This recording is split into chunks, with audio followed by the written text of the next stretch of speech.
Hello you guys, today in this video I'm going to show you how to remove a language from the language bar in Industrial PC or laptop.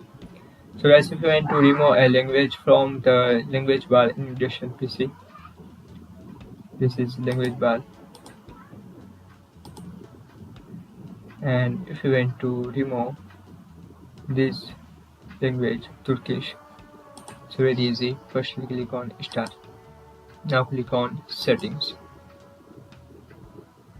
Click on time and language. Click on language, and here language Turkish. So if you want to remove, so click on remove.